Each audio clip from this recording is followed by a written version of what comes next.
Hey everybody, welcome to The Building Code. I'm your host, Paul Worth, and we are in episode 96. We have Building Homes for Heroes. Jim Rogers is on the podcast. He is a recurring guest. You can go back to episode 9 and listen to the first one live from BTU, but we're very happy to have Jim here on the podcast. We're talking about something very important. Obviously, we're going to hear a little bit about Building Homes for Heroes and their organization and the charitable work they do for veterans. But we're also going to focus on the 11/11 Pledge, which is in honor of Veterans Day. So have a listen. We are very excited to have Jim here. Welcome to the podcast. Thanks so much, Paul. Always a pleasure to connect with you guys. Yeah, absolutely. So recurring guest, Jim Rogers here is from Building Homes for Heroes, an organization that we worked closely with for a number of years here at Buildertrend. One of our fantastic partners. We're very happy to be contributing in any way we can to your organization. For the listeners who don't know, I think the great place to start here, Jim, is what is Building Homes for Heroes? And just tell us a little bit about your focus and the goals you guys have for that company. Certainly. Building Homes for Heroes is a national nonprofit that builds custom homes from the ground up and renovates existing homes to meet the needs of wounded veterans were injured after 9/11. The organization was founded, our CEO and founder, Andy Pujol, volunteered for a couple of weeks at Ground Zero after 9/11. And he was greatly moved by his experience, profoundly moved. And he wanted to do something to serve his country. And in doing so, as the days and weeks followed after that, he began to see the military folks coming home severely injured, and he wanted to and saw them struggling just to survive and to heal and recover from their injuries. And he decided he wanted to give away one mortgage-free home. And from that, we've developed to approaching 250 homes by the end of this year, to be gifted mortgage-free to wounded veterans and their families in over 33 different states. So the initial idea was one home to a veteran coming home and make it easy on them, no mortgage. And so that's been 19 years now? Is that right? It's been since 2006. Okay, so 2006. Okay, and so you guys are about 14 years in, and what does the organization look like today? And what I mean by that specifically, how many people are involved full time like yourself, and how many homes or projects are you guys doing average over the last couple of years, and what are some of your goals? Certainly. So we grew from, that first time period in 2006 where everyone was volunteers to I think we're up to 16 or 17 employees right now. The majority of them are based in the home office in New York. But we still have a handful, about 4 or 5 of us that are out in the field. And so, we just travel to events and projects. We're very light and efficient in our overhead. So you can, about 94 cents of every dollar donated or support goes back out the door to support the programs for the wounded veterans and their families. An ongoing goal that we have is to, first of all, we'd like to get up to 300 homes here as soon as we possibly can, certainly by the end of 2021. And that's homes, new construction, home renovations, and modifications. So new construction, we're looking to do about 6 homes in 2021, about 30 to 35 renovations, and about 10 to 15 modifications for wounded veterans and their families. And so, we try to keep pace to gift one home every 11 days on average. And we certainly want to sustain that pace. And we've been pushing hard to continue to do that even this year. And that 11-day mark, is that a specific number that means something to you guys? It's important because it ties very much to our focus on veterans. Mm-hmm. It ties very much to Veterans Day, 11/11. And it's a pace that we recognized we had achieved at a point where we wanted to sustain it and invite more people to help us not only sustain that goal, but also to increase our ability to go gift more homes than that. But significantly, it's tied very much as a symbol symbolic reference to veterans and Veterans Day. Yeah, we definitely want to get into 11/11. That's really the crux of why we wanted to bring you on. This podcast is going to be released on 11/12. And so let's talk about that in a little bit. But first, I want to just say what an amazing opportunity it is for you guys to do this for the vets. Again, you do that in mainly three ways, right? New homes, renovations, and then you said modifications. And I think modifications are really important for listeners to understand, which is a lot of the veterans are coming home with some sort of disability, and they need to modify their living space to help them live more comfortably. Is that accurate? That is accurate indeed. And these are modifications that are done for veterans who own their own home or are in a secure home where they can live comfortably, but they just need some changes. This could be some emergency repairs for a roof, ramps, bathrooms, kitchen modifications, any of these things that they may need in order to be able to heal and recover from their injuries. And so we certainly strive to do that. And this is a program that has its own application process for the veterans, and that can happen just about anywhere in the country. So we're always looking for veterans that we can help in that way. Yeah, that's a question I had. So how do you guys pick and connect with the specific veterans on these different styles of projects? A lot of times it's word of mouth. We get referrals, obviously, from some of the military organizations, the Special Operations Command, Air Force Special Operations, Army Care Coalition. These folks kind of refer these wounded veterans to us. A lot of veterans know other veterans, and they refer people to us. And the same with home modifications. A lot of that has been referral, word of mouth. We do reach out to veterans organizations in various states where we can develop relationships and contacts for that sort of thing. But we really do try to, just kind of get the word out as best we can. So this kind of venue is a good way of doing that. And just as a reminder to your listeners, Paul, our target demographic for our charity is wounded veterans who were injured after 9/11. That's kind of anyone after 2003, 2004 time period who were injured after that time period. Yep, definitely. We'll definitely spread the message, and our listeners do a great job of chipping in where they can. And so we'll end this episode with how people can get involved. I think that's a really important takeaway here. I know that you had mentioned 11/11, and that has a big significance for you and your organization. Can you tell me a little bit about 11/11 and the 11/11 pledge? 11/11 obviously is Veterans Day. We certainly try to get the word out and help educate, be part of that education process to our nation's citizens to kind of learn and understand and recognize the service of so many of the people in their communities who served in the military. And so our primary focus is just to kind of bring greater awareness and understanding to the subject of Veterans Day.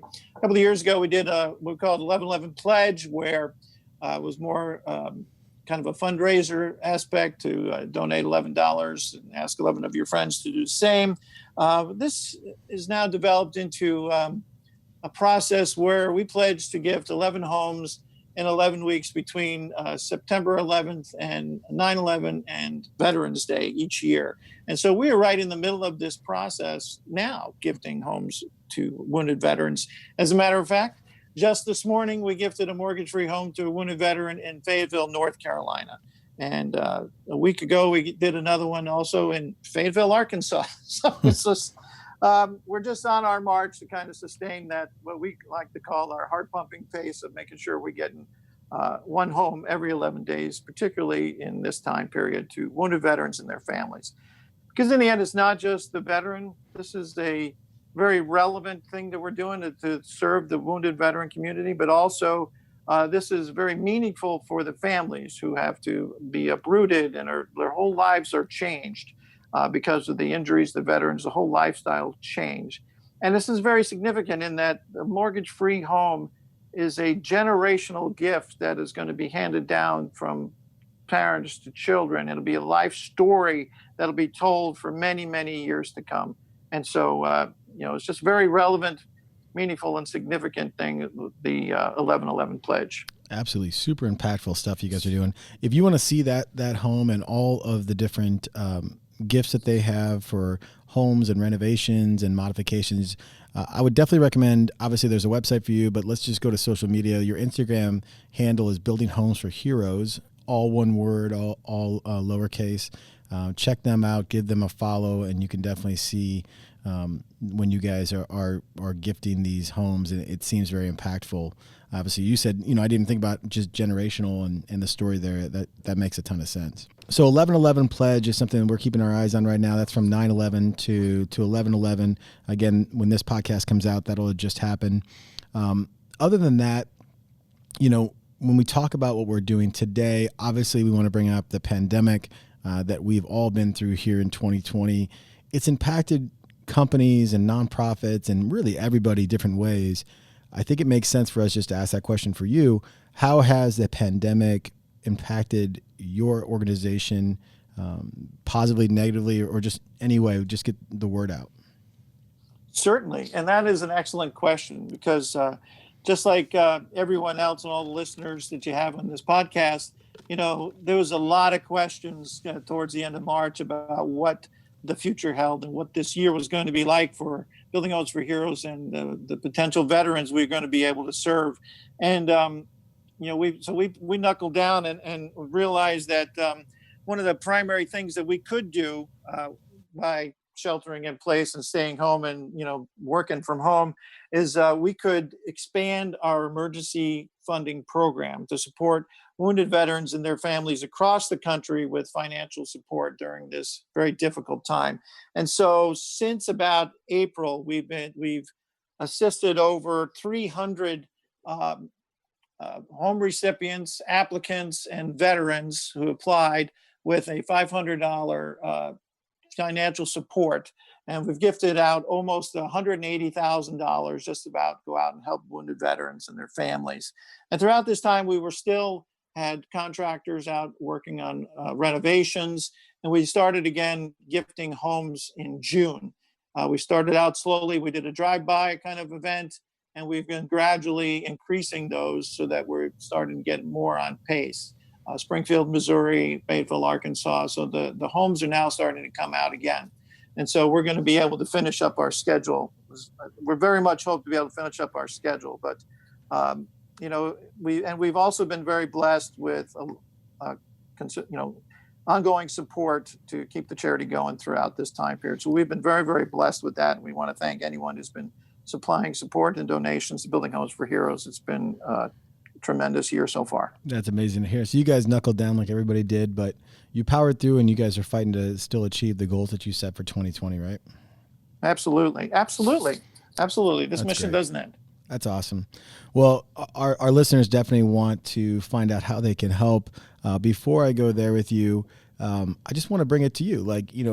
You obviously have dedicated a ton of time, many years. I know, again, we've been working with your organization for a handful of years, and, we've met personally because, again, you were on an episode, I believe it was episode 9 of the Building Code podcast. Oh, wow. Yeah, you were an early one, and you're a recurring guest now. So, buckle up. We're going to ask you back because we always want to check in with Jim from Building Homes for Heroes. But,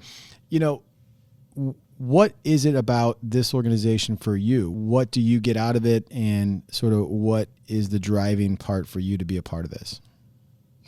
Well, for me, first of all, I'm a veteran myself. I'm retired from the Air Force of over 20 years of service. And so doing this kind of work just makes sense to me. On a more personal note, though, it's a tremendous feeling and understanding that your work that you do has an ongoing impact beyond just the day of the product output, which is the mortgage-free home in this case. This is something where, we see veterans who recover from their injuries and learn to do things that they figured they would never be able to do. Kirsty Ennis has climbed So he's got a mission to climb all the 7 summits of all the 7 continents, and even attempted Mount Everest once already, and is working to try to do that again. We have veterans who start businesses and suddenly start having growing their families because the life situation has grown and situation has changed where there's peace and stability in the home for these things to be able to happen. People go back to school. We've had a blind wounded veteran go back to school and get his bachelor's degree. We got people going back to school. We got people starting businesses. And but in the end, when you meet a veteran who you gifted a home to a year ago, and you come back and you see them again, after a period of time, and you can just see the weight of the world seems to have been lifted off of their shoulders. There's a lightness about them, and quicker smiles happen. And you just know that you're part of something that is truly changing and impacting lives in a very powerful way. So it's very hard to put into a few words. Obviously. No, I mean, I think you nailed it. I mean, it's incredible to be able to do that, be part of something like that. It seems so impactful. And I mean, again, we're talking about veterans that they go and they join the armed forces, and they go out and protect, all of us. And when they come back and they're wounded, there's a lot to adjust to. And the home is really the heart of that, right? If you can give them a stable, comfortable place, you sort of see how that ripple affects within their daily lives. And I think that's so impactful. And, thanks to you, thanks to your service, and thanks to all the people that you guys help in their service as well. Buildertrend is very proud to be in any small way a part of that and a help to you. So thanks for letting us be a partner to you. The most important thing, the takeaway here, the call to action is how can somebody help? And I know, talking to you in the past, Jim, there's a million different sort of segments. How can I help as a builder? How can I help as a vendor? How can I help as just a citizen who wants to financially donate? I know there's a million different ways, but can you pinpoint maybe a handful of them of how somebody who's listening to this podcast, who's been positively impacted by it, how they can tell their friends and family to help? Well, certainly, Paul. Certainly the easiest way to help their friends and family to help is, like you've said a few minutes ago, start with following us on social media, see what we have going on, see how you might be able to, help spread the word about Building Homes for Heroes. Share, you can share the story, share what we're doing, share the story, share the veteran stories, the impact that's happening. Invite customers, suppliers, partners to also be supporting of Building Homes for Heroes. You can develop opportunities for folks. One of the things that we've been doing this year to help give homes away is we've had partners guest host. Some of our sponsors and partners guest hosting events. And we've had some of those in Maryland and Springfield, Missouri, and in Fayetteville today was a guest host company. They're volunteering to help gift a home. If we're in an area near you, can volunteer to help us put on a home ceremony or volunteer day before the ceremony. There's event sponsorships that are happening. There's other ways, like if you truly moved and you want to do something on a long-term basis, you can develop things within your company.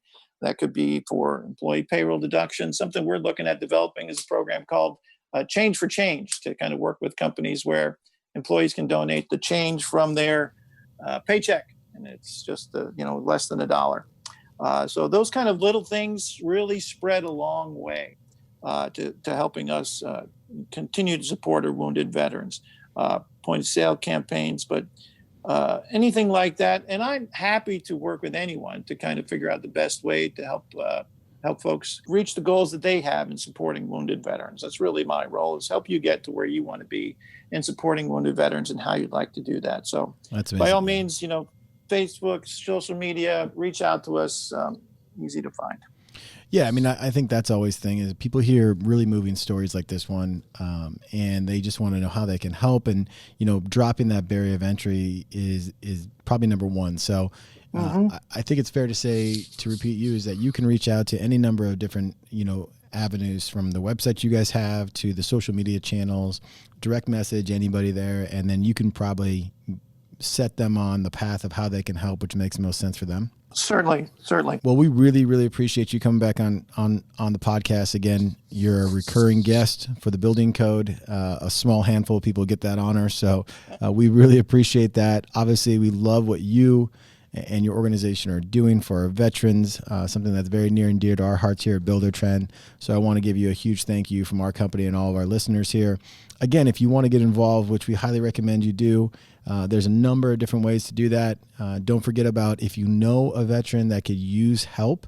That's definitely something that Jim and his team are looking for. So, mention that to him through any of the channels that you're communicating.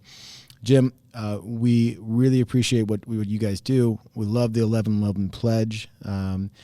You can check that out on their social media channels. And obviously, as a recurring guest, we're going to ask you back on. So we wish you, we wish you best of luck in 2021. I think we're all looking forward to getting into 2021, setting some new goals up. So stay tuned for having Jim and his organization back on in 2021. We're going to check in on you guys. And again, thank you so much for coming on board. All right, everyone, thanks again for listening to this episode of The Building Code.